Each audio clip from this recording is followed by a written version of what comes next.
Okay, where'd we leave off? Okay, apparently they had some children with us, and these children became demigods, which means they were half them and half us. When we go back to here in the beginning, when we talked in part 1 about this being half us, or at least part us, it has a human mother, but a non-human father. So, a demigod has a human part and a non-human part, and the outcome is the hybrid. Well, these hybrids, they had all sorts of things. You can go into Greek mythology, and what we think is myth probably is not myth if you're looking at everything right. There's just so much. You have strange animals, part bull, part man, part bird, part man, part this, part that, and then you have these great different kinds of people that are their gods and their leaders, and they have all these heroic things they've done, and statues, great structures they command to have built. Now this one, does anybody know who this guy is? He's had TV shows about him, he's had cartoons about him, books written about him, statues made of him. This is Hercules, and Hercules is always kind of looked at like a a good guy, hero or something. He's real big and strong, and he fights these big monsters or these evil things, and for more or less he seems to be the hero in anything he's ever been made out to have participated in most of the time. But what is he really? He is a man who was born from a human mother, but his dad was not a human. So he was the outcome of something part human, the mother, and something non-human, the dad. And we go back to here, if this turns out to be true, something human, part human, the mother, something not human, the dad. And that's how you got him. So you have all throughout our history, you can see all these things. You can see from the very beginning we had some interference from things that were not human, and these were angels. You're in the beginning of everything, so there isn't nothing else except what there is then. And it began like this, and we got interfered with twice. So you had two different instances of our DNA, our bloodline, being mixed with theirs. And maybe some of them look like this, but then again some of them are said to have looked like this. So I don't know why they would look different, but they're not us. And it seems that we have had them shaping our civilization, molding it. We've had evidence of technologies and architecture and farming methods, religious beliefs, etc., etc., etc., that we've had these leaders, or rulers throughout time that have instilled these things upon us. And then you click on something like this, which is in our time frame right now, and you look at it and you go, what is going on here?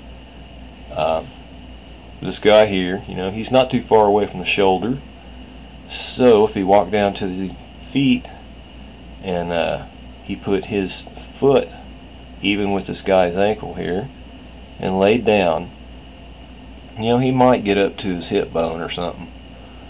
So if this guy's 6 foot and he goes up to his hip bone, then this thing laying there is like 12 foot or something, because it's obviously at least twice as big as him. Now things like this has been found, but a lot of it gets taken away, and maybe it gets to a museum for a short while, but then it gets somehow mysteriously disappeared, and you just have very, you know, limited access to seeing things like this, and then scratching your head and saying, no way, but way, yeah. Sorry, I'm here to tell you that it was real. So, odd things, not odd things, but these were common things back then, but they seem odd things to us now because we just don't see it. But that doesn't mean it didn't happen. We have this, so this is proven out that it happened. So if this proves out, and so far it has, then this proves out that this is not mythology, because the only reason they say it's mythology is because we don't really have the proof, or so they say, any hardcore proof. And then we go back to the beginning. Well, they say we don't have any hardcore proof that anything like that happened between the fallen angels or the original angels from the fall from heaven. And then we see this. Well, I think we have to ask questions. And I think what we find is since day one we've been interfered with, manipulated, molded, shaped, kind of like animals in a maze. You go in the maze, but they don't want you to find your way back out of the maze. Once you see, I don't want to be this way, I don't want to be here, I don't want these things like this. They don't want you to be able to turn around and find the original entrance and get out of it. It seems like they wanted to keep us in it and direct us the whole way and rule us, actually rule us, and make us keep going until we finish out the very end. The end is something that they know they can't change and that they'll all be destroyed, but those angels just cannot accept defeat, and even so they want to take everything down that they can in the process. And that's what this has all been about, is always being here, always manipulating us, tempting us, and guiding us to the points that we are right now. That's why you see so many bad things going on, is because of their influence. You can even go back into like Greek mythology, and you know, they talk about Prometheus.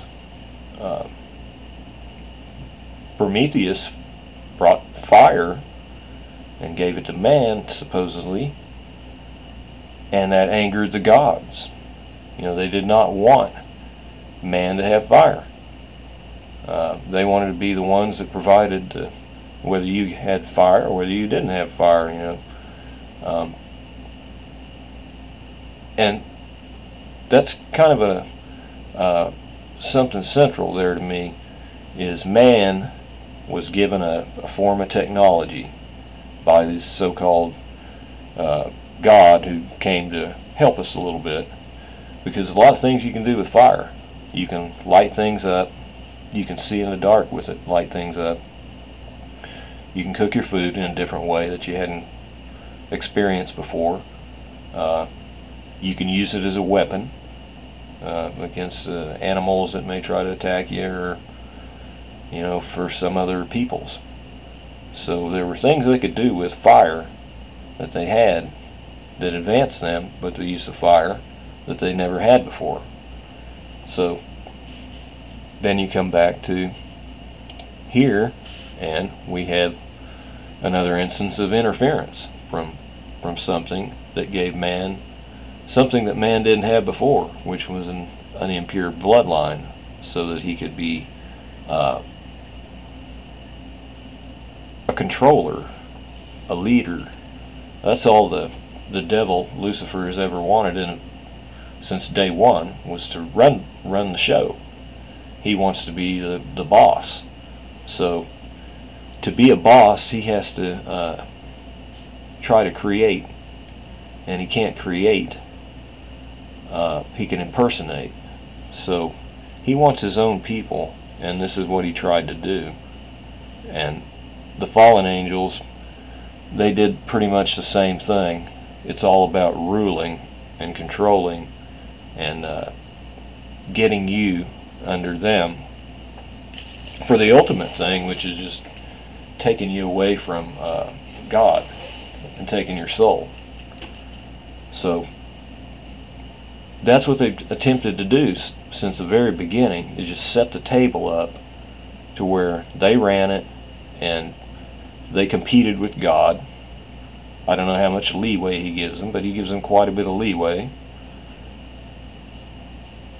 but not enough to destroy us until this whole story plays out, and then he actually uses them as tools to bring on the end.